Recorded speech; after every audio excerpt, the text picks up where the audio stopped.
Et peut-être plus fort que le rire, la curiosité est sans doute le meilleur antidote au temps qui passe. Eh bien, ce secret, ce sont les pensionnaires d'une maison de retraite unique en France qui nous l'ont révélé. La Maison des Artistes à Nogent-sur-Marne a été fondée pour accueillir des réalisateurs, des pianistes, des dessinateurs, des peintres. Une vie, vous allez le voir, encore et toujours tournée vers l'art. Axel Monnier, Régis Rouanet et Thomas Leroy.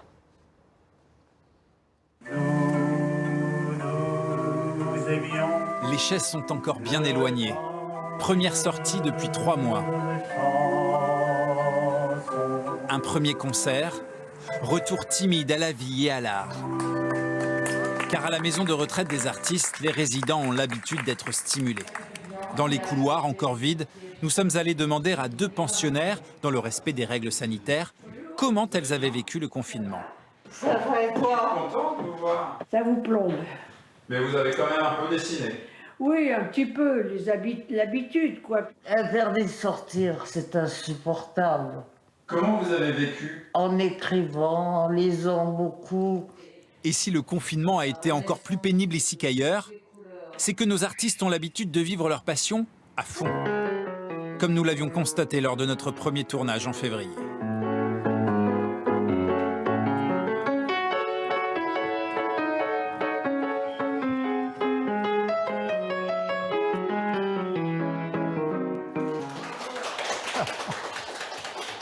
Les gens ils disent bravo, mais ils savent pas que c'est minable. S'il est aussi exigeant avec lui-même, c'est parce qu'Hubert de Gex est un grand pianiste, ancien membre des Frères Jacques. La bouche en vue, agricole, c'est ça qui nous colle, c'est un vrai bonheur. À 90 ans, il peut continuer sans relâche à faire ses gammes à la Maison nationale des artistes. Un EHPAD en plein air et en plein art. 80 pensionnaires, un parc de 10 hectares, dans cette maison léguée par 2 sœurs, peintres et photographes en 1944, et gérée par une fondation artistique privée sans subvention. Ici, tout pour la création. C'est parti pour 10 minutes. Pour les artistes et les résidents qui ne le sont pas. À l'atelier dessin, un architecte, une assistante sociale et une peintre de métier. Donc, je suis bien fille. Bah, écoutez, vous mettez vos initiales, la date, on s'arrête. Ça me plaît bien cette séance. Et sur ce dessin, alors, vous êtes contente? Non, Pourquoi? parce que elle n'est pas proportionnée, non, j'en suis pas ravie. C'est quand même pas mal. Hein. Oui, il y a quelque chose. Mais le dessin n'est pas toujours qu'un passe-temps. Certains continuent même à produire activement. Jacqueline Duhem, 92 ans, fourmille de projets. Dans sa chambre, qu'elle appelle son atelier, cette célèbre illustratrice met la dernière main à l'édition collector du conte Grindel. C'est l'histoire d'une petite fille, c'est Paul Éluard qui l'a écrit, je lui avais demandé. Une petite fille qui voudrait des ailes. Cette ancienne élève d'Henri Matisse Mon portrait par Matisse, le voilà. a travaillé avec Jacques Prévert ou Pablo Picasso. Et elle planche déjà sur un nouvel ouvrage. Être artiste aussi, avoir des idées pour réaliser autre chose.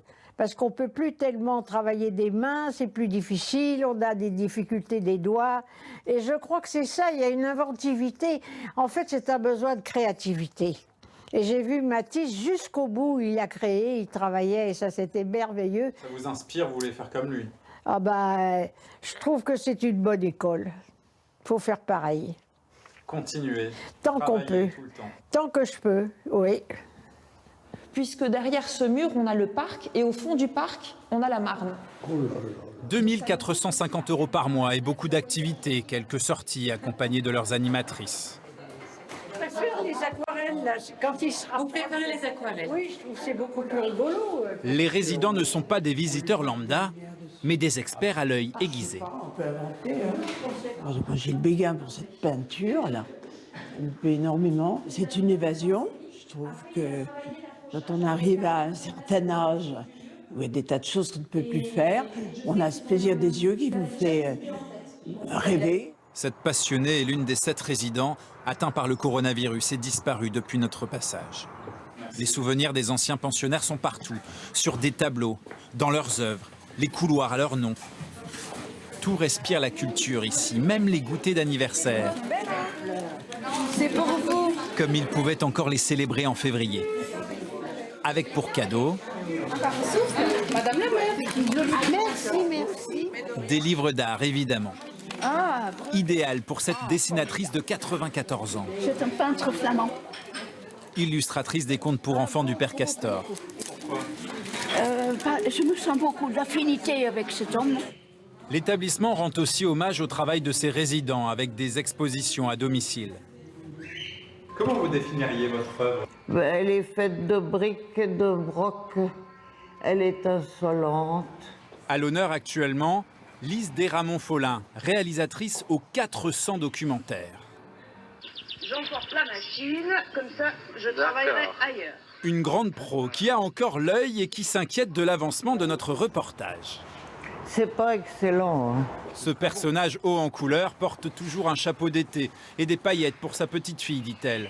Et elle passe toutes ses nuits encore à écrire sur l'actualité du monde et de son monde.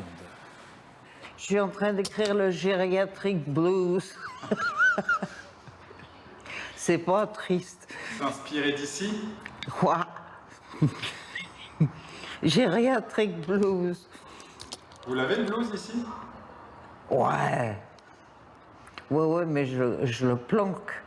Ici, j'ai souvent l'idée qu'on peut devenir un vieillard magnifique, dont les cheveux ne blanchissent jamais, qui est inventif, qui est créatif, qui est curieux surtout, c'est la curiosité.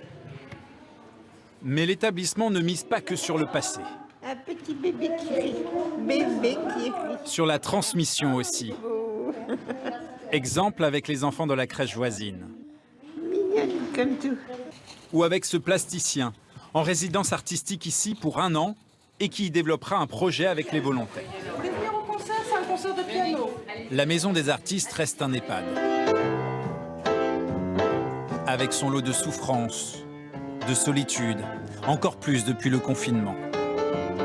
Alors les résidents n'attendent qu'une chose, le retour de ces films, ces conférences, ces concerts, chaque jour à 17 h, comme en février, pour sortir de leur quotidien. Car après tout, le grand âge, c'est aussi plus que jamais l'enfance de l'art.